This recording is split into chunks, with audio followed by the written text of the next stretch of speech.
Well, good afternoon, everybody. It looks like we're starting right on time at 3:10. We're scheduled to go till about 5 today. I am Lisa Phillips. I'm going to be facilitating our meeting today. Around the table we have Amanda Makis, co-facilitating. Jeremy Miller, parent. Tyler May, certificated intermediate. Mari Oxenham, certificated primary. Jessica Hardy, data analyst. Heather Janis, minute taker. Okay, thank you guys so much. We're going to go ahead and get started. You notice we have quite a few things on our agenda today. Our first focus is going to be our precision statement. So Jesse, you had prepared for us, being our data analyst, our precision statement for this meeting. Would anybody at our team like to read that? As of September 30th this year, 11 fourth grade students received 14 referrals for minor disruption and minor disrespect in the classroom between 10 a.m. and 3 p.m. in order to avoid a task or obtain peer attention.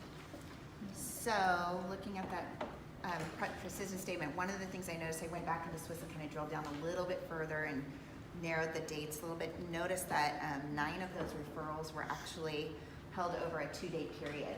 So let's think about that a little bit. Well, what was happening on those days? Was it pajama day, assemblies? Did we have a lot of subs? What was going on? That's a good question. They were September 11th and 12th. Yeah, you know, on the 11th I was absent, and I think 5 of those citations were in my classroom. So. And on September 12th, the entire Tier 2 team was out at training, so I think we had a lapse with our check-in, check-out that day, so that could be another cause. All right, so I think we're recognizing that many of these behaviors were happening on sub days. So maybe one way to address the check-in, check-out students, because that Tier 2 team was gone, was to have some other adult check in with those students on those days that Tier 2 team was gone. Heather, do you mind taking notes on that? One of our solutions would be to have a system put in place for when we are absent. If you are a check-in, check-out teacher, to have a backup person, and prior to that absence, definitely building that relationship with that student, maybe introducing and that sort of thing. So that way, especially if it's an unplanned absence, they already have a backup there put in place. Will you put on the who? Put Lisa to communicate with the Tier 2 check-in, check-out teachers on that. Okay. Do you think that's something we can accomplish within about a week? That's a reasonable goal. So let's put a week for the goal of by when it will be accomplished. 1 week. 1 week.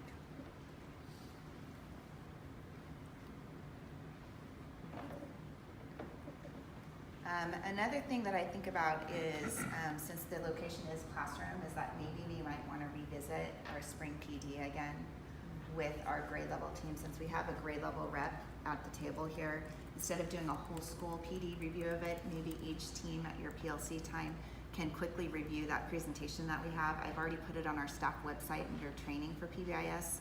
So if you can just take the time to push that out to your grade levels and just briefly review all those positive things that we talked about, acknowledging that behavior-specific praise, and proximity at active supervision, things like that you can try to do in the classroom to prevent those behaviors from happening. How long do you guys think you would need to do that to be able to accomplish that with your teams? We should be able to get to that on our next PLC. So. Okay, so when you put the who, put grade level leaders. And then by when, just put next PLC. Something else that might be powerful in going back to and reviewing with our grade levels is the purpose of refocus. I think instead of being so quick to hand out a citation, I know that we've all been implementing that in focus curriculum. We know the importance of mindfulness, giving kids the opportunity to de-escalate in a different environment first before we jump to citations. Refocus might be something else that we maybe add to a PD or roll out to our grade levels, just reminding about our best practices and purposes with refocus. Great idea. As well as I'm just thinking about the sub component of this and thinking about connecting with our secretary and reviewing those sub folders and the contents regarding PBIS within those folders. as well as I just had a great opportunity connecting with Danielle Colline from Valley View this morning, and she had a great suggestion from their school in they have a third Cub ticket, I guess, at their school, but a third Bulldog phone. So potentially here, at Rockland Elementary School, teachers have 1 point, our classified staff has 2 points, but subs at Valley View actually have a ticket that is worth 3 points for the guest teacher substitutes. Oh, I so love it. maybe something we could consider implementing. In the meantime, though, from an action plan, I would like to have about a week to go back and review the subfolders that our secretary has and bring suggestions to the team at our next meeting. I'll connect with Renee too as well to possibly get a new Bulldog bone printed up for those substitutes, since she's been printing those. Do you guys have a color idea of what we think? Bulldog blue. Well, there you go. It Since always bothers me. that we don't have a Bulldog Bulldog blue. blue. Okay. So then our teachers will have the purple ones, our certificate will have the golden ones, and we'll make a Bulldog blue one for our substitutes. Okay. I'll also work with you when you do look at those subfolders and see if there's like we had that one we'd written up for reminding the substitutes to come out before the bell rings and things like that. We had that when we had asked everybody to put in within their sub-plans. Okay. Maybe once we come up with something like that, I'll push it out for the red folders, but also to every teacher to include in their substitute plans as well. So I think that's a great language will be idea. aligned. Right.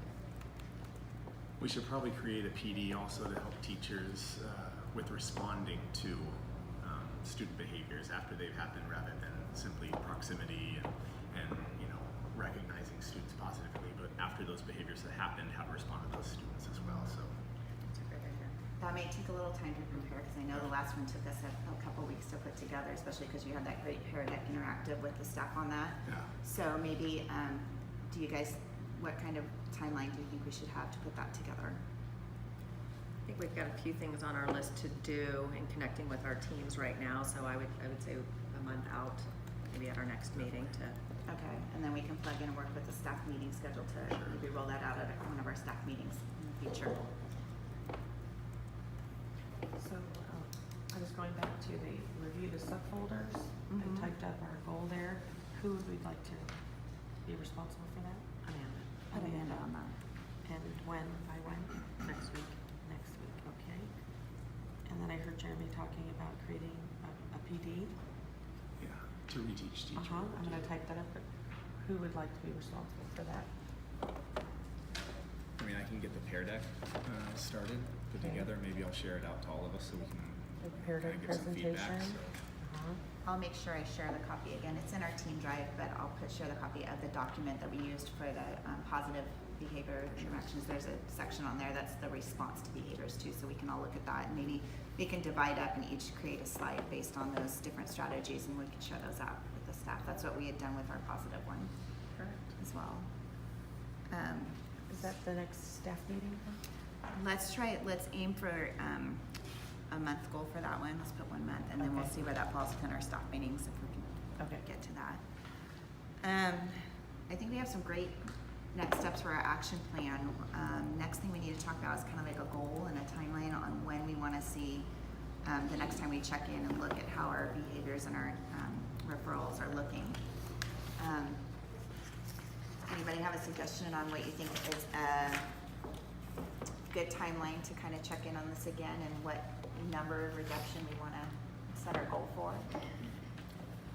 Looks like we've got some plans for within the next month to roll out to the rest of the staff and the teachers, so I'm not sure what we think. Yeah, well, end of the trimester is Right. the beginning of December, so if we shoot for a month. Okay. Okay. So that gives us about 4 weeks. So within those first 6 weeks or so of school, we've had 14 referrals from 11 students within that time. What do you think within the next 4 weeks would be an achievable goal to try to reduce those numbers to? Shoot for half. 5, 6, 5. I'm thinking Five. five or less. Let's try to say Five. maybe 5 or less. So The only thing is, Lisa, are we gonna have time, like, by the time we roll this stuff out and retaught, push it out to teachers, they push it out to the kids, is a month enough time? I think for the initial steps, we will definitely, and we will, we won't obviously have time to push in that PD level part of it yet to respond. Right. But let's see what happens when we do just those first 3 steps and see if it makes a difference too. And if not, then that we'll revisit, maybe hit hard, even harder with our teachers when we go back and do that PD, saying, hey, we implemented these 3 things. We're still seeing this number, so this is why this is a very important piece to our learning that we need to really revisit, and strategies in the classroom we need to really attempt to implement as best as practice we can. Okay, well, moving on, we have another number of different items on our agenda. We would be following up on our Passport to Success. We would be talking about our pause celebration and checking in on that. We'd also be looking at our MAP assessment window and making sure that all of our assessments are getting in on time, and looking also at our lesson studies and data digs as our team is now looking at academics as well with our focus. So fast forward to the end of our meeting. Heather, can you round us up, please? Sure, and we going down to the bottom here. So we're going to our summary. And just a reminder, yes, so, or no is our vote around the table. Okay, was today's meeting a good use of our time? Certainly is. And in general, did we do a good job tracking whether we were completing the task we agreed upon at the previous meeting? Yes, we sure did. And in general, have we done a good job of actually completing the task that we agreed upon at the previous meeting? 7. And lastly, in general, are the completed tasks having the desired effects on student behavior? Awesome. Okay, number 7. Great job, team. Well, it's before 5 o'clock and we're gonna be ending our meeting before we're supposed to. We are on time. Good job, team. I love it. Good job. Work Thanks, hard. everyone. Thanks so much for coming today.